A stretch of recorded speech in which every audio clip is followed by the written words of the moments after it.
Ya, Selamat siang, Ibu. Terima kasih untuk waktu yang sudah bersedia untuk kami wawancarai. Jadi wawancara tadi sudah disampaikan untuk kita membedah salah satu kasus dari 4 kasus yang disediakan tadi, untuk kita mengambil suatu keputusan, baik dari keputusan yang diambil oleh Ibu maupun keputusan yang saya ambil. Nah, dari kasus yang sama, kasus satu tadi, mungkin keputusan yang Ibu ambil itu seperti apa terhadap kasus dari Ibu nanti. Mungkin Ibu bisa menjelaskan sedikit bagaimana langkah penyelesaian pengambilan keputusan dari kasus ini. Saya minta penjelasan dari Ibu. Baik, untuk kasus Ibu Tati ini yang sudah saya pelajari ini, pertanyaannya karena apa yang harus saya lakukan ketika melihat hal yang dilakukan oleh Ibu Tati terhadap siswanya. Kalau menurut saya akan berbicara dari hati ke hati dengan Ibu Tati, tentunya di dalam kelasnya, menanyakan penyebab sehingga Ibu Tati menghukum siswa tersebut sebegitu kerasnya. Lalu saya juga akan coba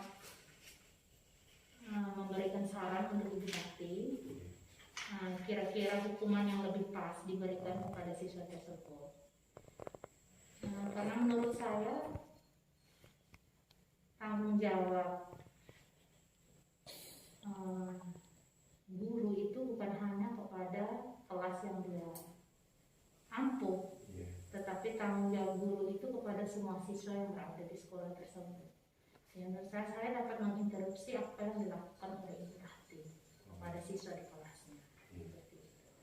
Apabila saya sudah coba berbicara dengan Ibu Tati dari hati ke hati, namun beliau tetap tidak menerima, tentunya saya harus melakukan langkah selanjutnya, yaitu melaporkan hal tersebut kepada pimpinan atau kepala sekolah, sehingga mungkin dengan kepala sekolah Ibu Tati bisa mengambil langkah yang lebih bijak. Seperti itu. Oke, baik, terima kasih Ibu. Terima kasih untuk sebuah keputusan yang sudah diambil oleh Ibu, dari mungkin keputusan yang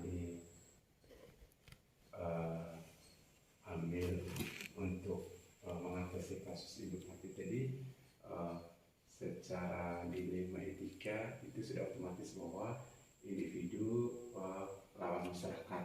Kalau memang yang dilakukan oleh Ibu Tati itu mengganggu untuk beberapa kelas ya. Jadi satu kelas itu dia bisa berpengaruh pada kelas yang lain. Nah, tadi keputusan yang diberikan, yang diambil oleh Ibu tadi mendekati secara hati, secara pribadi, secara naluri, untuk bisa Ibu Tati mengubah bagaimana cara bertindak dengan anak. Mungkin sedikit berbeda dengan keputusan yang saya ambil dari kasus satu ini. Ya mungkin kalau saya, kita punya kasus yang sama. Kalau itu adalah individu yang lawan masyarakat karena mengganggu untuk lingkungan belajar yang lain.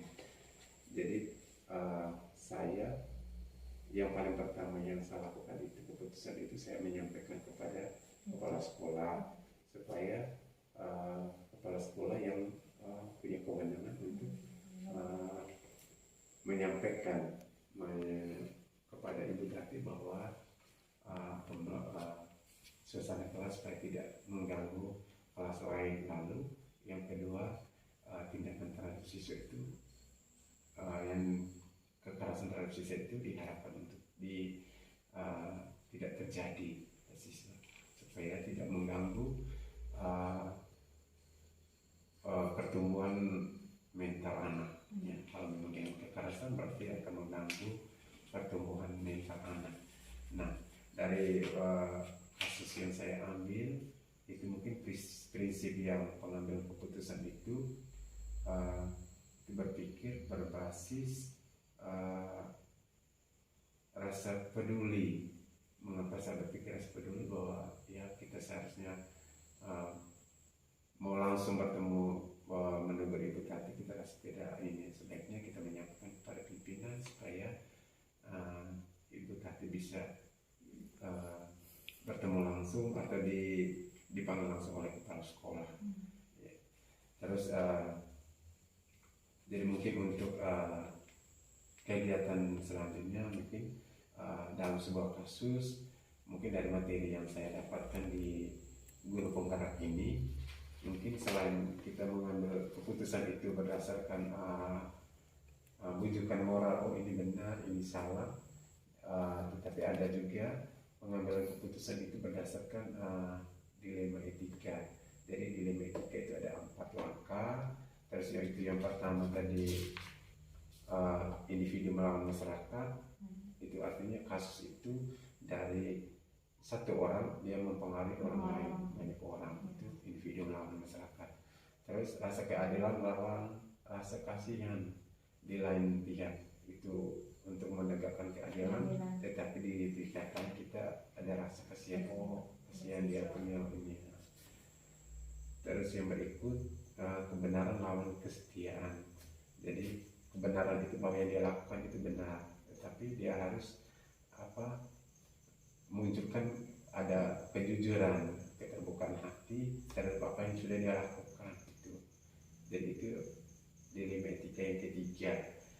Ada yang keempat itu dilema etika jangka pendek melawan jangka panjang. Artinya permasalahan yang ada itu terjadi hanya sesaat, lalu ada masalah yang untuk jangka panjang.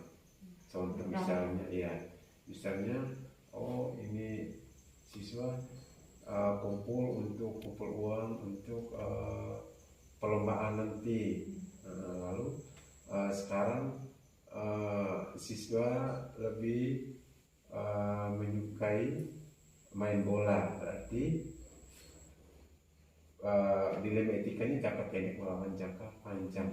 Mereka main bola yang saat sekarang ataukah melakukan sesuatu untuk menggali dana untuk kegiatan sekolah yang akan dilaksanakan pada hari yang akan datang.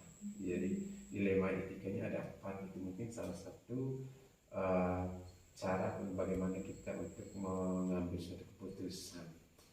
Terus prinsip pengambil keputusan itu ada 3, yaitu berpikir berbasis hasil akhir, berbasis peraturan, dan berbasis rasa peduli. Kalau berbasis peraturan itu berarti sesuai dengan aturan yang berlaku. Rasa peduli berarti rasa empati kita, oh kita mau bertindak seperti ini, kasihan, itu rasa peduli.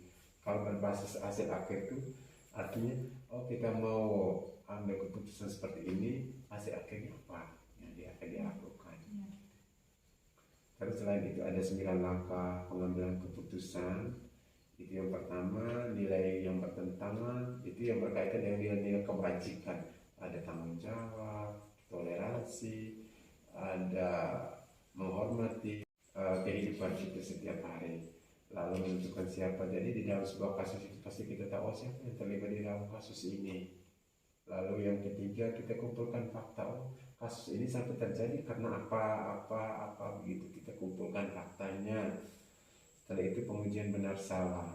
Oh ini benar atau tidak, ini sesuai aturan apa tidak, ini sah atau tidak.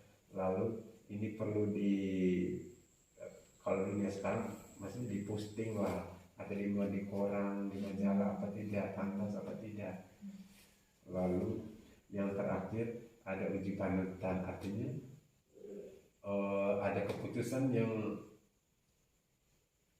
yang paling tepat dari permasalahan. Oh keputusan saya membuat ini, tapi padahal harus begini. Oh keputusan ini, ya ada pertimbangan-pertimbangan. Nah yang terakhir kita harus menunjukkan keputusan uji panutan atau uji idola yang tepat ya, dari beberapa keputusan yang kita ambil tadi atau yang kita ambil tadi. Lalu pengujian paradigma benar salah. Berarti oh mana yang benar, mana yang bagian mana yang oh ini yang agak kurang benar, kurang tepat. Itu yang kita bisa menentukan untuk sebelum kita mengambil sebuah keputusan. Terus investigasi opsi trilema itu artinya kita sebuah keputusan yang tidak terpikirkan oleh kita. Oh ternyata yang buat ini harusnya ini, keputusannya harus ini, ya seperti itu. Itu tidak berbuat dilema opsi tadi. Lalu kalau kita sudah menemukan investigasi tadi, kita bisa ternyata keputusan berarti keputusannya ini. Oh harusnya begini. Oh ternyata harus keputusannya begini. Setelah itu kalau kita tinjau lagi keputusannya dan kita refleksikan, ternyata keputusan ini sudah tepat dan dapat menyelesaikan kasus tadi. Jadi itu mungkin langkah gambaran umum bagaimana kita mengambil sebuah keputusan terhadap permasalahan yang kita alami di sekolah, baik mungkin dengan guru ataupun dengan siswa. Kita bisa menggunakan kalau menggunakan rujukan moral tadi antara benar dan salah. Sedangkan dilema etika itu dengan beberapa langkah tadi, 4 dilema etika, 3 prinsip dan 9 langkah pengambilan keputusan. Terus mungkin aspek penting dalam pengambilan keputusan itu yang paling pertama itu keputusan itu yang kita ambil itu harus berpihak pada murid. Paling pertama harus berpihak pada murid. Yang kedua mengandung nilai-nilai kebajikan, nilai-nilai moral tadi. Terus yang ketiga keputusan itu harus bisa dipertanggungjawabkan, harus bisa dilaksanakan dengan rasa tanggung jawab. Untuk itu saja 3 aspek penting dalam kita mengambil satu keputusan. Jadi mungkin terima kasih Bu, terima kasih sudah memberikan keputusan yang terbaik. Semoga kasus ini menjadi sebuah pelajaran ketika kasus yang sama terjadi di sekolah kita atau di kelas kita. Terima kasih, selamat siang. Terima kasih juga.